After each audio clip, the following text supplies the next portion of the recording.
Good evening, everyone. Thank you for joining us for our SciDome at Home program, the first of our new year. We're so excited to have you back under the stars with us from the comfort of your own home. And we are thrilled to be able to share some new programming pieces with you this year and focus on some small features where we can dive into a special topic. And the one that we're going to look at today, in addition to exploring our night sky, is whatever happened to Pluto? And why is Pluto considered a dwarf planet? So I know I have some Pluto fans out there, and we all have a little bit of a soft spot in our hearts for Pluto, the former planet, the former ninth planet. But there are some good reasons why Pluto has been renamed as a dwarf planet, not demoted, but renamed. And we're going to take a look at those and other objects in the Kuiper belt this evening. So just a few things before I get started tonight. You should be able to see our lovely sky view. It's set for an evening sky for today's date. It's a little bit earlier than it is right now. We're looking at a 5:30 sky, but we'll take a starting point right there. You'll also be able to hear me throughout the program, but I won't be on video, so we can focus our attention here on our night sky. You can send me questions at any time. You can do that through either the Q&A function for the webinar feature or through the standard chat box. If you do, it may take a moment for me to be able to answer those, but I will do my best to answer any questions that you do have. And I hope that you are excited to explore this evening with us. So we will go ahead and get started. Now, I do want to draw your attention that you are looking to the south. This is our southern sky, and I believe I will be able to highlight some things for you here. So we're looking to the south, and the reason we're starting out looking to the south is that we're going to get a great view of some of those brighter points of light in our sky that appear a little bit earlier before true dark.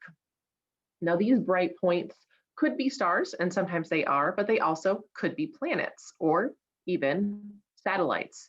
Our moon is a satellite, and it's going to be the brightest object in our evening sky when we can see it like we can right now. But there's also some other planets that are in view. And it's important to note that those are reflecting the light of the sun back, but it doesn't mean that they can't be very bright. And in fact, if you look closely in your view, and it might be a little bit hard to see, but if we look near the moon, you're going to see a little pinprick of light, and that pinprick of light happens to actually be another planet. We'll pull that up. And there's Mars. Now, Mars will be visible for most of our early spring, and we'll be able to track its movement across the sky. And actually, Mars will be a focus of our program next month as we join you to talk about NASA's mission to Mars that lands on February 18th with the Perseverance rover. So more on that next month if you're excited to learn about the red planet. You might notice now that you're looking at our sky that there are a few other maybe little pinpricks that you're wondering, maybe they're stars, maybe they're planets, and sometimes it's hard to see when it's this early in the evening. So I thought I would pull up a few labels for us, again, kind of before true dark, where we can really see this line of planets. And just on the horizon, just above that tree line for you to the southwest, you'll see that there's actually one of the brightest points for us. Jupiter often shines very luminously in our sky, and it's easily identified. And we've been able to see Jupiter and Saturn for most of the summer and into the fall of last year, where it was very bright. We saw the convergence of Jupiter and Saturn more recently. And so those will be fading down into our horizon as we approach our end of winter and early spring months. And so we won't get to see very much of them, but we do have some others that we can take a look at. Saturn, even though it's not visible, I wanted to put it up here because we can see still that they're quite close in position from our view here on Earth, but Saturn has already sunk below the horizon. We do have a couple additional planets that are up there that we might not be able to actually see with our own eyes, and these are a few of them. Uranus, Neptune, they're both there. And if you had magnification, which we can simulate here in our planetarium, you'd be able to find them and locate them in the sky, but we can't see them without the aid of a telescope. Now that will be it for all of the planets that we can actually see. This last one right here with it being Mercury. And this was pretty cool because Mercury is not often a planet that we can really see. It's often too close to the path of the sun for us to observe, but we're going to be able to observe Mercury for a little bit over the next couple months as it moves, as it sets in our sky across to the west, and then it's going to return as it enters its retrograde. So we'll get to look at that a little bit later in the year as well as we watch Mercury's path.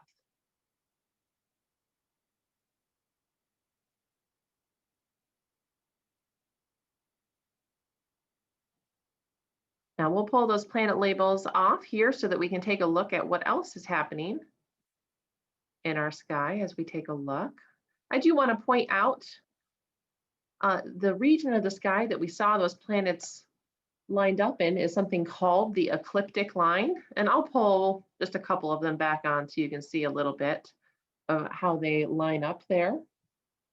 Uranus and Neptune are shown because we can't actually see those pinpoints, and so it's nice to see how they line up on this ecliptic line, which is a tool that astronomers use to be able to find other objects in our solar system that are in the same plane as our orbit. And we'll take a look at what that means to be in the same plane as our orbit, but it refers to the orbits of the main planets as they move about the sun. You'll notice that the moon is also in that plane right near the ecliptic line, and that's because the moon is orbiting the Earth as we orbit the sun, and so it stays in our plane as well. I did have a question about our scene as we're setting the evening sky a little bit more to look at what pops into view. And the scene that we're looking at is actually a lake in Pennsylvania. It's not located in Ohio. It's near where our planetarium was manufactured. But it provides a great backdrop, I think, to this view of our evening sky. Now the stars, the planets, the moons, everything you see up in celestial space above us is set to our coordinates here in East Central Ohio. It's set to Newark, Ohio. And so this is simulating the real-time movement of all of those objects in space for our position and for our time. I do have it set to this evening and this date, so this is what we would see. Now I think we're caught up now to being actually real time because I'm looking at 6:42 p.m. This is what our sky looks like, so we're actually seeing 2 minutes into the future, I believe. But this is pretty neat that we can see a lot more of what's going on in our evening sky. But more on that later, because there's some things up there that we can't see, some objects. I mentioned, obviously, we know that there's a few planets there, Uranus and Neptune up there, that we can't really even see here simulated because they're too far away for us to be able to view. But there's other objects as well, and I know that you're all excited to be able to see Pluto and more. So let's take a look at what really it means when we say the planets in our solar system. We're going to take a look at what the solar system is and the boundaries of that solar system for when we're looking at Pluto and the objects that are even beyond Pluto in the Kuiper belt and where we find them. So we're going to zoom actually way in all the way to our sun. And as we do that, we'll get that oriented real quick right here. As we do the movement to our sun, we're going to be able to then zoom out, starting with its the distance to Mercury, which is about 0.4 astronomical units from the sun. So, and then we're going to zoom all the way out, and you'll get to see the actual massive scale of our solar system and what really entails the amount of space that we have. So I'm going to move us straight to our view of the sun right here. It'll take a little too long to travel. So here it is. And we could zoom in a little bit closer, see our sun a little bit better. All right, get it into view. And we can get as close as we want there. You can see even a few sunspots shown into view there. Those lines in the distance, you'll see them more clearly as we've moved further away from our sun. They're representing the orbits of our planets in the solar system. So now I hope you're ready to hold on tight and fly through the solar system boundary layers. And we're going to be able to see a little bit of information about those as we go. We'll start slow. And there we have that red circle is going to be our innermost planet in our solar system, Mercury. Quite close to the sun. It's only, let's see, it's only, well, 0.4 astronomical units, and it's somewhere in the neighborhood of 50 some million miles. If we keep going, we'll see the orbits of Venus, Earth, Mars. Those green flecks that we're seeing are actually representing our asteroid belt that orbits the sun in the space between the inner and outer solar system. So our 4 inner planets, the space between them and the outer planets, is relatively filled with an asteroid belt. And there we can see that boundary. So there's the inner boundary of the asteroid belt, just beyond the boundary of Mars. And as we continue to travel, we'll see the outer edge of that asteroid belt before we get to Jupiter's orbit. You can see we're moving now. We started at about Mercury being 0.4 astronomical units, and we're now over 5 astronomical units from the sun. So we have massively moved in our space.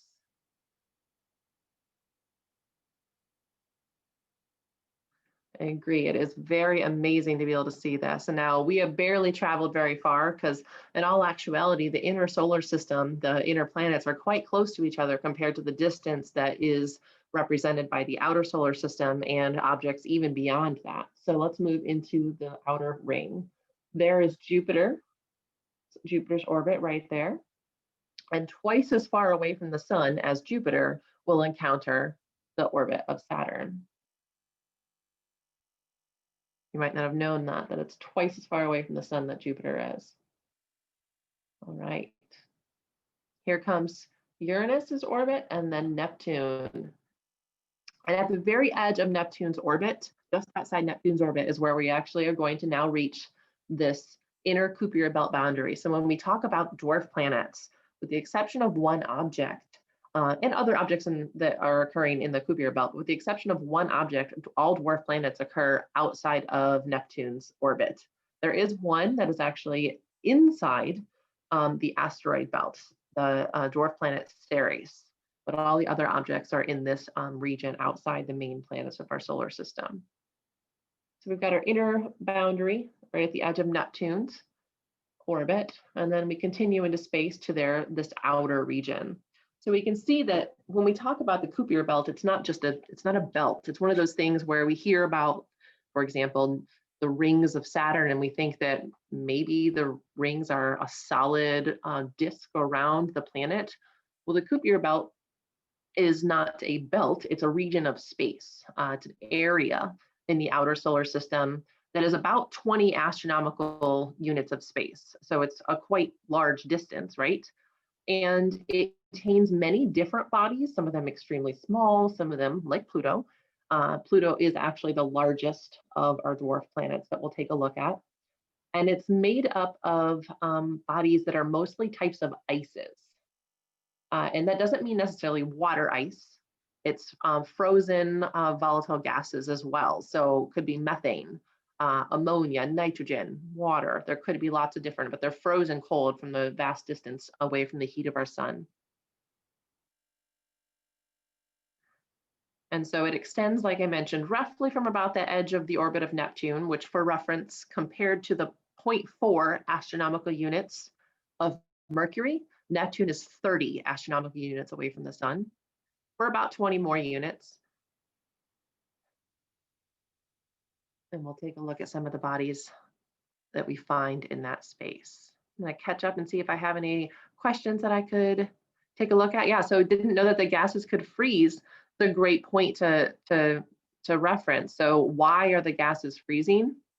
It's so cold that it can support that the frozen, just volatile gas, rather than thinking about it as a liquid. Now, the largest objects in the Kuiper belt are what you think. They're going to be what we call our dwarf planets. So Pluto and other dwarf planets that we'll take a look at. And but they could range anything that we see. It contains hundreds of thousands of objects, but a lot of them are going to be real small, like small chunks of those frozen ices compared to the larger planets that are hundreds of kilometers across. When we were looking at what to talk about for our first session this year, the reason that Pluto and the dwarf planets were identified is that actually this year represents the 15th anniversary of when the New Horizons space probe was launched to fly past Pluto. And that gave us our first look at Pluto. So let's go ahead and take a look at what the New Horizons space probe really did.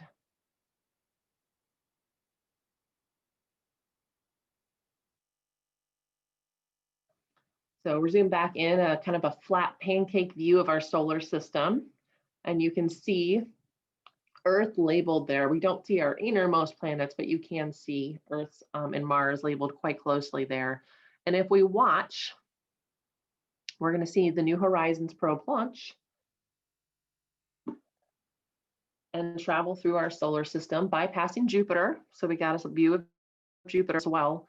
And using the gravity of Jupiter, we were able to slingshot more directly towards our destination and do a fly past. You can see that we're not going to get views of Uranus or Neptune at this time, or Saturn, but we will get to coincide pretty directly with the place that Pluto will be in its orbit, and got our first true view of Pluto from this flyby.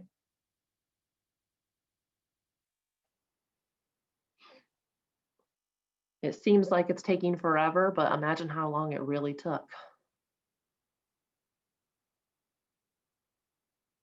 So New Horizons approaches Pluto.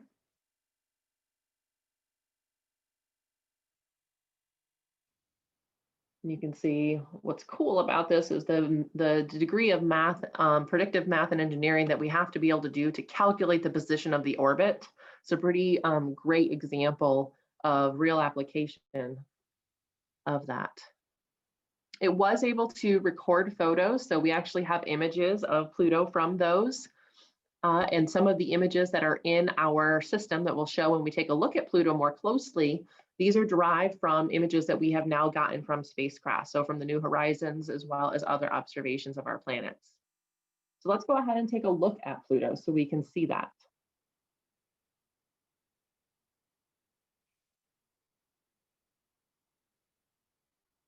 I'll pull that one up so we'll get to kind of see a little bit of a view of Pluto, and we'll see the sun is going to sweep around behind it, so that we'll get to see the sun kind of setting on this side and then rising over on the other side here. This large body that is in shadow is Pluto. Its main moon, Charon or Charon, it's pronounced both ways, is orbiting quite closely to it. And we'll learn a little bit about this system here as the sun rises on the east side.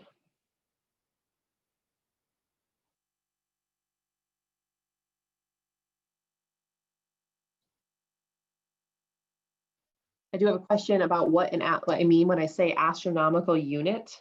So it's a unit of length that we use when we're talking about measuring distance within outer space, because it's so vast that using something like even the metric system of millimeters and kilometers don't often make sense when we're talking about distance between objects in space.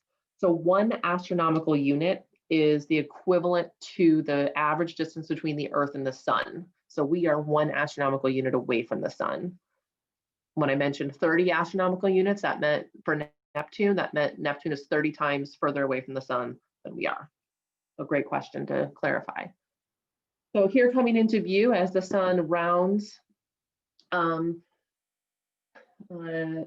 our screen here, it is important to note that the sun, remember, is the stationary object, and that Pluto is the one that is orbiting. We're just kind of holding still in our view.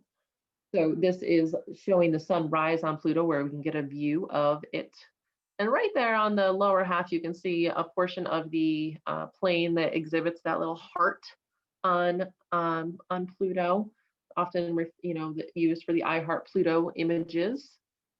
So we can see where we have clear views of the planet and where it's a little blurry because we don't really have the data to know what that surface looks like. So to kind of a frame of reference, we don't have a solid 360-degree image of the planet, but we do have some views of it as well as its primary moon. Now it does have other moons. There are 5 moons actually around Pluto, but Charon is of interest mostly because of how it orbits with Pluto. So both Pluto and Charon are in what's called a Spinlock orbit. They are kind of more like a binary planet system where they orbit each other.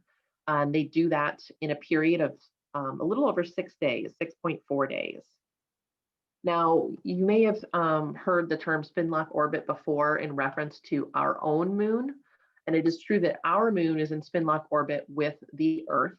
And what that means for our moon is that we only ever see the one side, right? We only ever see the one side of the moon. Hence, we don't see the dark side of the moon.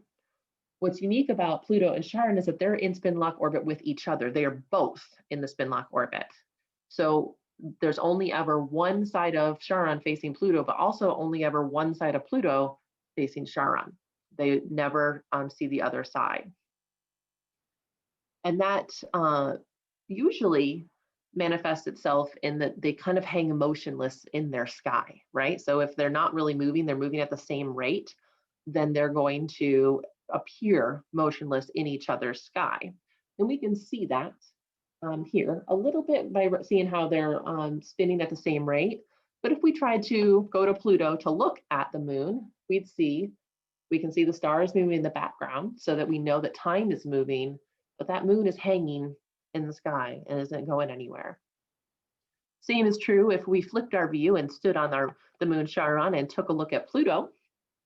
You can see, again, time is moving. The stars move across the sky as the moon rotates, but Pluto remains stationary in its sky. So that's a pretty cool thing to see that they're in lock with each other. It's also interesting because when I mentioned that they're kind of considered binary planet system instead of a planet and moon, it's really because they orbit almost a space between Pluto and the moon. Pluto doesn't have full we'll call it full control over the orbital pattern. It is somewhat shared, which is one of the reasons why Pluto would not be considered a primary planet along with the other main 8 planets.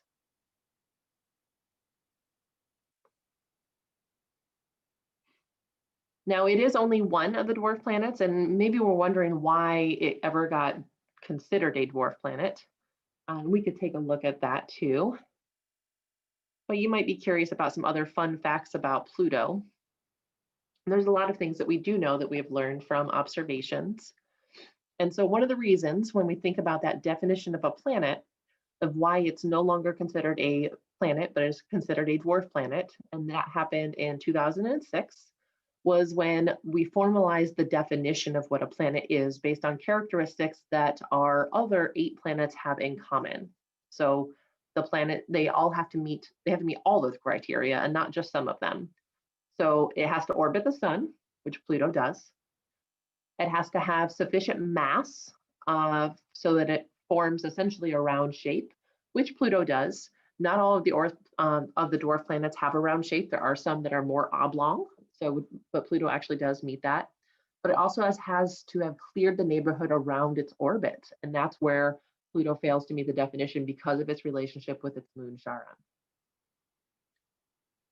So let's take a look at that definition of a planet and what it means as well for our understanding of our solar system. And then we can look at some of our other objects in space.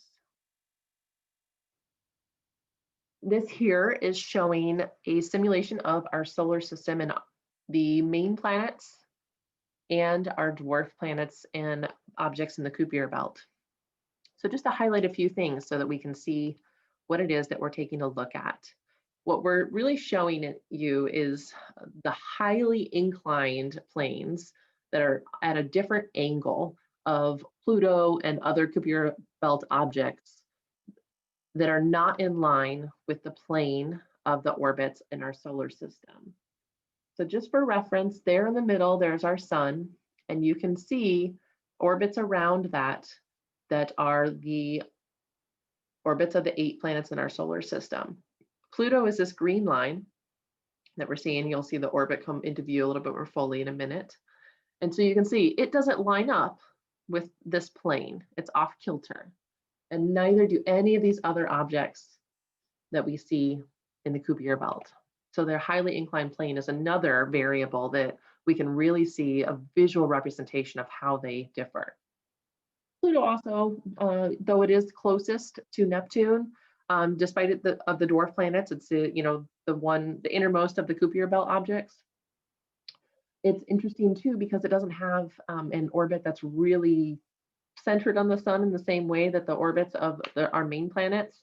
There's actually one point where its orbit kind of comes inside Neptune's orbit, and the rest of the time it's outside. So it's a little bit off center there.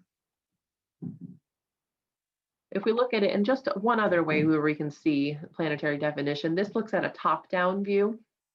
So you can see that point that I just mentioned about the orbits right up here where they're in the same area, but how Pluto's orbit then comes far out of Neptune's over here.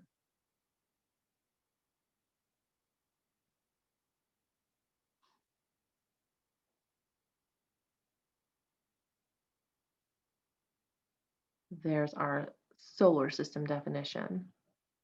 Now I do want to show you, like I mentioned, some of the other objects. And as you can imagine, if we only have a small view of Pluto, that we don't have great views of all of the objects in our solar system where we've had anything more than telescopic observation, but we do have some information about the Kuiper belt objects, also sometimes called the trans-Neptunian objects because they're outside of Neptune's orbit. And so we can take a look at the Kuiper belt objects. I'm going to pull off the asteroids there because they're a little distracting. And so we can see here, we'll just do that. There we go, those labels. So we can see Neptune's orbiting out there so that we have a reference for our solar system. Pluto again in green to highlight that, but then that we have some other objects that have very eccentric orbits, like we mentioned, outside Neptune's orbit. One of them is the dwarf planet Eris.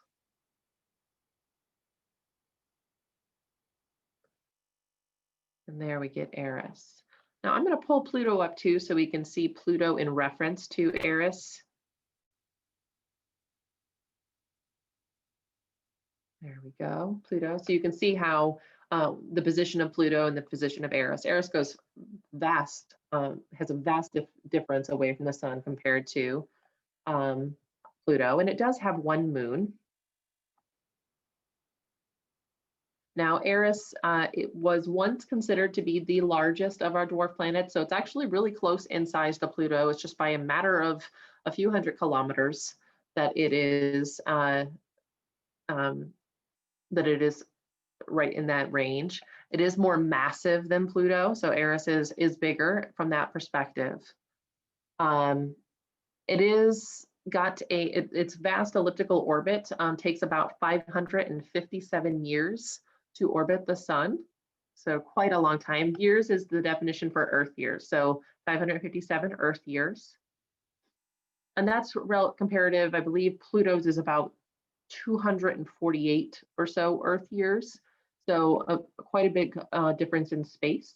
And sometimes that's hard for us to really see when we're looking at these simulations to appreciate the difference between that distance in space between Pluto and Eris there, but it is a vast amount of space between that.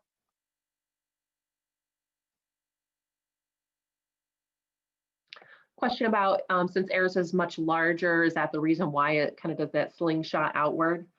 It definitely, the mass of the planet makes a big difference. So it's 30% more massive from its composition. And so that makes a difference. It's also the fact it depends on a lot of different factors. Obviously, related to when it was captured by the sun's gravity, its composition, how it formed, a lot of different things there, but certainly mass can be part of the equation. Now, if we're taking a look at Eris, you can't quite see it there. It's still, when we think about mass and we're talking about its size, and we're talking about all of these dwarf planets, it's important to recognize, we're still talking about smaller potentially than many of the moons in our solar system, including ours.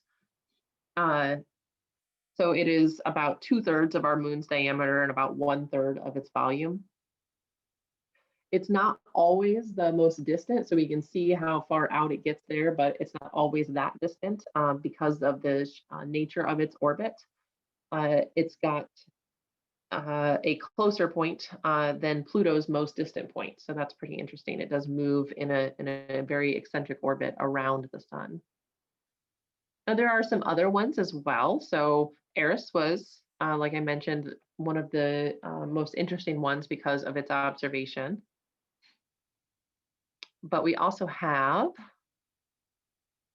just trying to get it to come up here, a few others. So let's just pull up our dwarf planets so that we can focus in on those and see the different objects. There we go. Here's our known dwarf planets. We've got Ceres, Pluto, Haumea, Makemake, and Eris, all labeled there for us. You can see, like I mentioned, how Ceres is really odd, the odd one out there being a part of the inner solar system within the asteroid belt. Pretty cool. But we do know a little bit about some of our other dwarf planets. And if we wanted to know a little bit about those, we could focus on the two Kuiper belt ones that we haven't really learned about. And remember that I mentioned that one of the criteria of a planet is that spherical shape. This is where Haumea fails in that it has an elliptical shape. It's not actually a sphere, but it does have 2 moons and has an orbit closer to that of Pluto with about 280 years for one orbit around the sun. The next one that we see up there that we haven't seen yet, we know Makemake, and it's the 3rd largest known. So we have Pluto and Eris followed by this one. So it's about 1,500 or so kilometers in an elliptical shape and is even further out than Haumea. So pretty interesting that we have these objects. There's definitely others that are in the Kuiper belt, other objects in space that we know have been discovered or measured. And in fact, other dwarf planets that even or other dwarf planet contenders. You may have heard of the supposition of Far Out as another possible dwarf planet. It's actually called Far Out, as well as ideas that there might be even large planets even further out in our solar system that we have not discovered yet.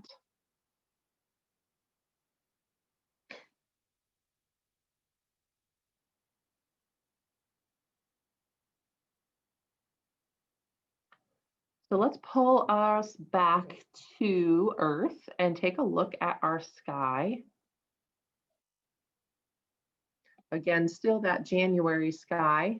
This is a little bit later in the evening so that we can see what else that will be up in our sky. Just a quick view of our stars.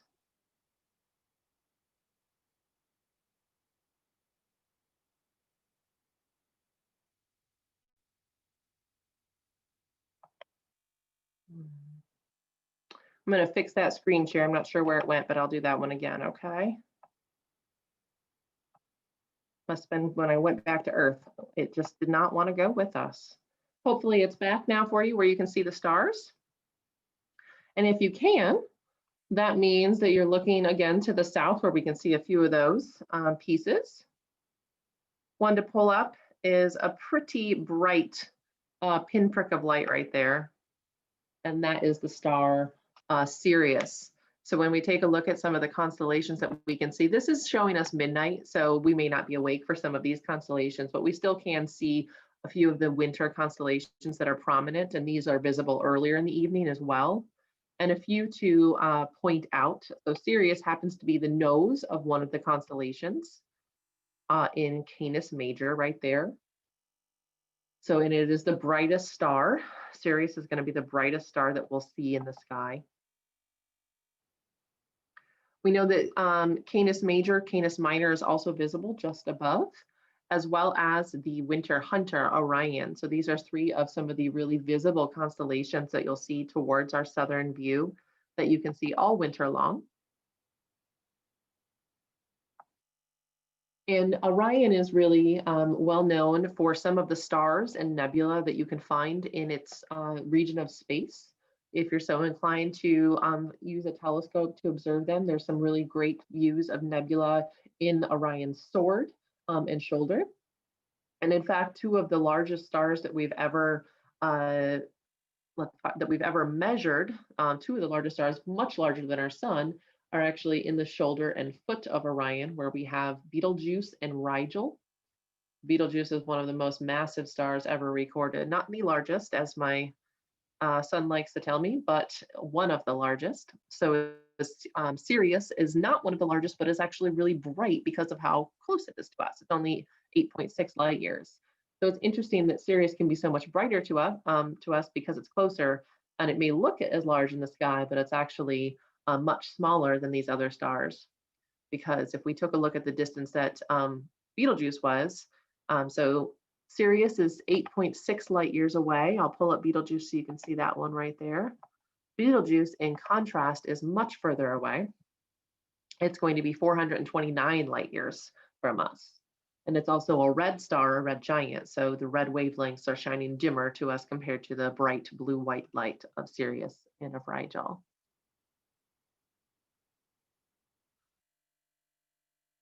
I'm going to go ahead and pull up a few other constellations for you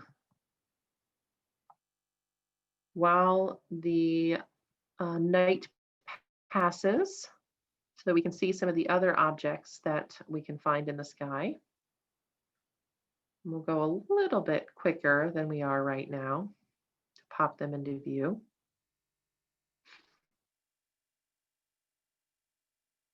It's always nice too as well to see some of the illustrations that go along with these constellation names, so you can really get a sense for what astronomers were thinking when we named these constellations. Many of them are Greek mythology, others are industrial or legends and myths.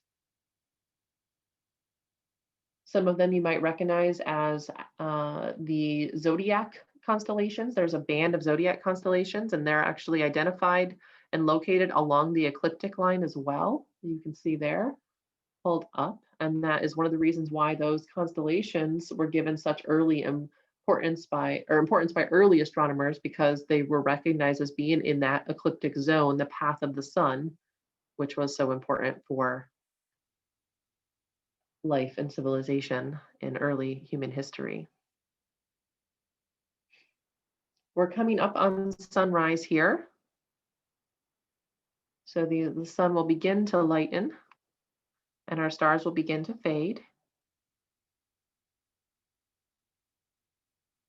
We still get long nights here in January, so it's great to view the stars because we can go out at a 6 o'clock time frame and get a great view of the sky, and we can wake up and go out at a 6 o'clock time frame and still get a great view of the early stars.